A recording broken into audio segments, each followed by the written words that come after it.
I never thought I'd be posting here, but I'm desperate for some outside perspective. This situation with my girlfriend has completely spiraled out of control, and I don't know what to do anymore. I, 24M, and my girlfriend Nicole, 23F, have been together for 2 years. We met through mutual friends at a college party, and everything clicked immediately. She was different from anyone I'd ever dated, kind, passionate about her work with kids, and seemed to really understand me. The first year and a half were amazing. We moved in together 6 months ago, and that's when everything started changing. The topic of kids came up casually at first. Nicole works as a preschool teacher, so it made sense that she talked about children. But over the last 6 months, it's become an obsession that's taking over our relationship. She doesn't just want kids, she wants them right now, and it's all she talks about. Some background about Nicole: she comes from a pretty messed up family situation. She's the youngest of 3 sisters, with a 9-year age gap between her and her middle sister, Claire, and 11 years between her and Rachel, the oldest. Her parents weren't exactly winning any awards for parenting by the time Nicole came along. Her dad worked 80-hour weeks at his construction company, and her mom struggled with severe depression after losing her own mother around the time Nicole was born. Nicole basically raised herself while watching her sisters get all the opportunities she never had. Rachel got dance lessons and summer camps, Claire got new clothes and college paid for, but by the time Nicole came along, her parents were emotionally and financially drained. She spent most of her childhood alone or being dragged to her sister's events, always feeling like an afterthought. Last month, Rachel announced she's pregnant with her first child. Ever since then, Nicole's baby fever has gotten worse. She's convinced herself that 23 is the perfect age for having kids because her mom had Rachel at 22. She keeps saying she doesn't want to be the old mom at school events and that waiting until 30 is basically ancient. She started buying baby clothes just in case and has a secret Pinterest board full of nursery ideas. She even picked out names, Noah for a boy and Lily for a girl, which honestly freaks me out because we haven't even discussed marriage yet.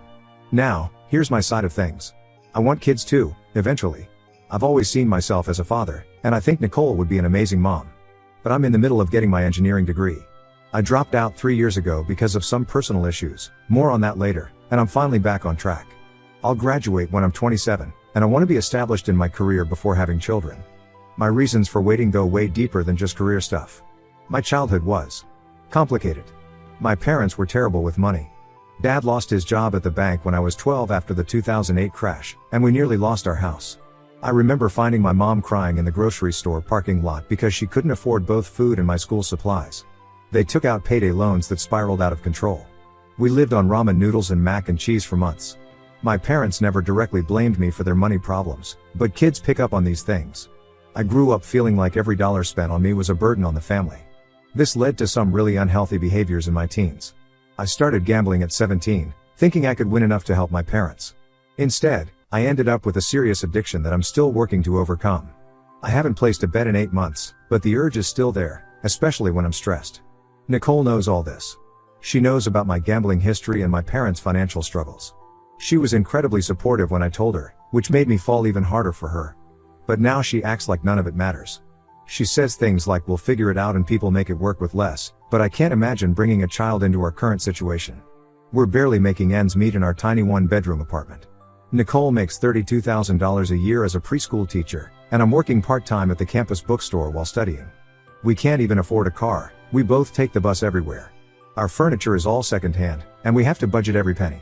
Having a baby right now would be financially irresponsible. The breaking point came last week. I was looking for my phone charger in her bedside drawer, where we usually keep them, when I found her birth control pills hidden under some papers. They were still sealed in their packages. She hadn't taken them for at least 2 months. We'd talked about her being on birth control as an extra precaution along with condoms, and she'd been pretending to take them this whole time. When I confronted her, she broke down crying. Through her tears, she admitted she'd stopped taking them hoping she'd accidentally get pregnant. She said she's afraid I'll never be ready, that I'll keep finding excuses to wait, and that she's wasting her best years waiting for me to grow up. She actually said that getting pregnant would force me to step up and be the man she knows I can be. I was furious. We had the biggest fight of our relationship. I told her that trying to trap me with a baby was completely unacceptable and a massive breach of trust. She fired back, saying I was selfish for making her wait when I knew from the start how badly she wanted kids. She threw my gambling history in my face, saying if I could waste money on betting I could afford to support a family. She stormed out and went to stay with Rachel. She came back 3 days later, acting like nothing happened, but still bringing up babies every chance she gets. Rachel keeps texting me, saying I'm being unreasonable and that Nicole's biological clock is ticking. Even my mom, who I made the mistake of confiding in, suggested that maybe Nicole's right and I'm overthinking it. Mom said she and Dad weren't ready when they had me, but they figured it out. I love Nicole, and the thought of losing her kills me, but this situation is making me question everything. Every time I look at her now, I wonder if she's still trying to get pregnant behind my back. I've started keeping my condoms in a locked drawer, which feels ridiculous in a supposedly trusting relationship. Am I wrong for wanting to wait? Should I give in to keep her happy? Or should I end things now before it gets worse? Any advice would be appreciated. Update 1 first, thank you all for the overwhelming support on my original post. Your comments really helped me see the situation more clearly. Unfortunately, things have gotten even more complicated, and I need to get this off my chest. After reading your advice, I decided to try one more time to have a serious conversation with Nicole about boundaries and trust. I sat her down last weekend and laid everything out, my concerns about finances, my career goals, and most importantly, how her actions had broken my trust. The conversation actually seemed to go well at first. Nicole was calm and receptive, unlike her recent emotional outbursts. She apologized for stopping her birth control without telling me and admitted it was wrong to try to trap me into fatherhood. We talked for hours about our future plans. She said she understood why I wanted to wait until after graduation, and we agreed to revisit the topic in 3 years. She even suggested we could start setting aside money now for our future family. I felt relieved, thinking we'd finally reached an understanding. That relief lasted exactly 4 days. On Wednesday, my cousin Jake called me. He seemed uncomfortable and asked if I was excited about the wedding plans. I had no idea what he was talking about. That's when everything started unraveling.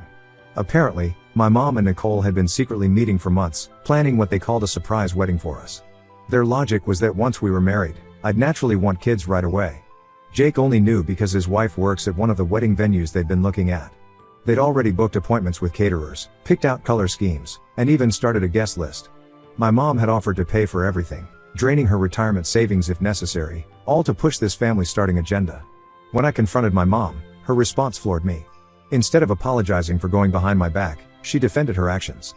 She said she was trying to help because Nicole had been coming to her in tears for months, talking about how desperate she was for a baby. Mom revealed that they'd been having weekly lunch meetings where they'd look at baby clothes and plan my surprise future. The betrayal cut deep. My mom knows about our financial struggles. She lived through Dad's job loss and knows how it affected me. Yet here she was, actively working to pressure me into a situation I'm not ready for. She even had the audacity to say, "Sometimes men need a little push to do the right thing." As if trapping me into marriage and fatherhood was somehow the right thing. But it gets worse. When I confronted Nicole about all this, her reaction showed me a side of her I'd never seen before. Instead of showing remorse, she got defensive and tried to turn it around on me. She said she was taking initiative because I was dragging my feet about our future. She actually tried to justify going behind my back by saying it was romantic and that I was ruining a beautiful surprise. During our argument, more truth came out. Nicole had been telling her family and our mutual friends a completely different version of our relationship. According to her, I had promised we'd start trying for a baby right after marriage. She'd been painting me as the one who changed his mind and was going back on his word. No wonder her sister Rachel has been so hostile toward me lately. The extent of her manipulation became clear when I checked social media. Rachel had posted a long rant about men who waste women's time and the cruelty of leading someone on when you know they want a family. The post was filled with supportive comments from our mutual friends, all assuming I was the bad guy who'd betrayed poor Nicole. Nicole's other sister, Claire, even messaged me saying I should be man enough to give Nicole what she wants since I promised her. When I tried to explain that I never made such promises, Claire accused me of gaslighting Nicole. It feels like I'm going crazy. Everyone seems to believe Nicole's version of events, even though it's completely false. I couldn't stay in our apartment after discovering all this. The thought of sleeping next to someone who'd been systematically manipulating me and my family was too much. I packed some essentials and moved in temporarily with my college buddy, Mark. Nicole's been alternating between flooding my phone with tearful apologies and angry accusations. Her latest message really got to me. She said if I don't come home and grow up, she'll find someone else who's ready to start a family. Part of me wants to call her bluff, but another part is terrified she means it. We've built a life together over the past 2 years, and the thought of losing her still hurts, despite everything. But how can I trust her again after this? She didn't just lie about one thing, she created an entire false narrative about our relationship and turned my own mother against me. I've barely slept in days. My finals are coming up, and I should be studying, but I can't focus. Every time my phone buzzes, my heart races, wondering if it's another guilt-tripping message from Nicole or my mom. Mark suggested changing my number, but that feels like giving up. Nicole's sister Claire keeps trying to mediate the situation, but her idea of mediation seems to be telling me to apologize and give Nicole what she wants. She doesn't understand that this isn't just about having kids anymore, it's about trust, respect, and honesty. Right now, I'm trying to focus on my studies and figure out my next move. The lease on our apartment is in both our names, so moving out permanently would be complicated. Plus, I can't afford a place on my own while paying for school. I feel trapped, both financially and emotionally. How do you trust someone again after they try to manipulate you into such a huge life decision? And how do I deal with my mom's betrayal? She was always the person I counted on to understand my side of things, but now I feel like I've lost her too. Update 2: Everything has completely imploded since my last update. I thought I'd seen the worst of Nicole's manipulation, but I wasn't even close. After my last post, I decided to take some time to focus on my finals and think things through. I was still staying at Mark's place, trying to maintain some distance while figuring out what to do about our apartment lease. Then last Tuesday, Nicole showed up at my university. I was walking into my advanced calculus class when I heard someone crying hysterically in the hallway. There was Nicole, holding what looked like a pregnancy test, surrounded by a group of concerned students. When she saw me, she started sobbing louder, saying things like, "How could you abandon us? And your baby needs you." I was completely blindsided. We hadn't been intimate since I discovered the birth control incident. The timeline made no sense. But Nicole was putting on such a convincing show, clutching her stomach and talking about morning sickness, that even my classmates were giving me dirty looks. Campus security had to escort her out when she refused to leave, screaming about how I was abandoning my family. The incident spread like wildfire through campus. My professors heard about it. Other students were whispering about me in class. Someone even posted a video of Nicole's meltdown on the university student forum. I was mortified and confused, but something about her story didn't add up. That's when Claire, Nicole's middle sister, reached out to me. Unlike Rachel, who's been publicly bashing me on social media, Claire has stayed mostly neutral throughout this drama. She asked to meet me at a coffee shop off campus, saying there were things I needed to know. What Claire revealed shook me to my core. Not only was Nicole not pregnant, but she had bought a positive pregnancy test from someone on Facebook Marketplace. Claire showed me the messages between her and Nicole, discussing the plan to scare me straight. Nicole had been planning this public confrontation for weeks, choosing my busiest day on campus for maximum impact. But that wasn't even the worst part. The messages revealed a months-long campaign of manipulation that made my stomach turn. Nicole had joined multiple online forums about getting pregnant without partner's consent. She'd been getting advice about poking holes in condoms and tracking ovulation cycles. Claire had tried to talk her out of it, warning her it was reproductive coercion, but Nicole was convinced it was the only way to keep me. There were detailed discussions about her plans, everything from which professors' classes would be best for her pregnancy announcement. She'd actually researched their backgrounds to find the ones most likely to sympathize with her, to how she would handle it if I demanded a paternity test. She had a backup plan to claim I was accusing her of cheating to deflect from my abandonment. Claire felt guilty about not warning me sooner, but Nicole had sworn her to secrecy, using their childhood trauma to manipulate her. "You know what it's like to not be supported by family," she'd written to Claire. "Are you really going to betray me too?" Armed with Claire's evidence, I confronted Nicole. I forwarded her all the screenshots and demanded an explanation. She showed up at Mark's place that night, completely unraveled. Through tears, she admitted everything: the fake pregnancy, the forums, the planned confrontation at school. But instead of apologizing, she tried to blame me for making her do these things. "If you'd just given me what I wanted," she said, "I wouldn't have had to go to such extremes." Then came the real bombshell. She'd been seeing her ex, Tom, for the past few weeks. He was understanding about her need for a family and ready to step up in ways I wasn't. She actually tried to frame her cheating as my fault, saying I'd driven her to him with my selfish desire to wait for kids. My mom finally saw Nicole's true colors after the fake pregnancy stunt became public. She called me crying, apologizing for her part in everything. But the damage to our relationship is done. Every time I think about how she conspired with Nicole, how she dismissed my concerns and tried to pressure me into marriage, I feel sick. We're barely speaking now.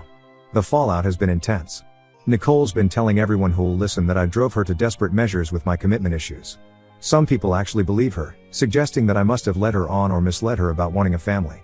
The video of her pregnancy meltdown is still circulating, with people debating in the comments about whether I'm a jerk for abandoning her. I've started looking for my own place, even though it'll stretch my finances thin. Mark's been great, but I can't crash with him forever. The whole experience has left me questioning everything. How did I not see Nicole's true nature earlier? How many other lies did I believe? Update 3: This will be my final update. A lot has happened since my last post, and I feel like I owe you all some closure after the support you've shown me through this nightmare. After the fake pregnancy scandal, I managed to break the lease on our old apartment. The property manager was surprisingly understanding when I showed him the campus security report and explained the situation. I found a small studio across town. It's nothing fancy, but it's mine, and more importantly, it's Nicole-free. Nicole finally moved out of our old place last month. She didn't go quietly. She tried to take furniture we bought together and even took my old PlayStation, claiming it was compensation for emotional damage. I let her keep it. The peace of mind was worth more than any stuff. The most surreal part? She's already living with Tom, her ex. Their social media is full of pictures of them looking at houses and visiting baby stores. She's posting long paragraphs about how everything happens for a reason and how she's finally with someone who shares her values. Tom's in for a rough awakening, but that's not my problem anymore. Rachel, Nicole's older sister, is still on a warpath. She sends me nasty messages from new accounts every few weeks, blaming me for destroying her sister's life plans. According to her latest rant, I've robbed Nicole of her prime fertility years and should pay for her future fertility treatments. I've blocked about dozen accounts so far. Claire, the middle sister who exposed everything, actually apologized again recently. She revealed more about their family dynamics. Apparently Nicole's obsession with having kids young stems from their mom's frequent comments about regretting having Nicole so late. Their mom would often say things like, "If I'd had you earlier, I would have had more energy to be a better mother." No wonder Nicole's so messed up about age and motherhood.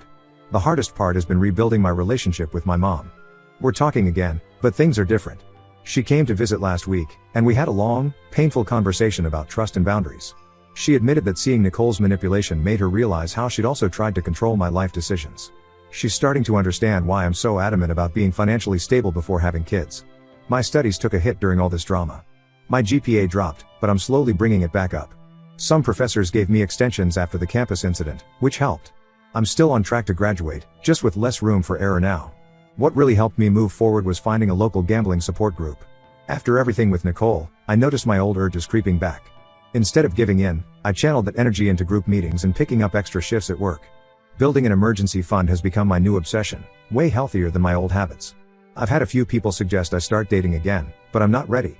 This experience has shown me how important it is to really know yourself and your boundaries before committing to someone else. I'm focusing on finishing my degree and building the stable life I always wanted.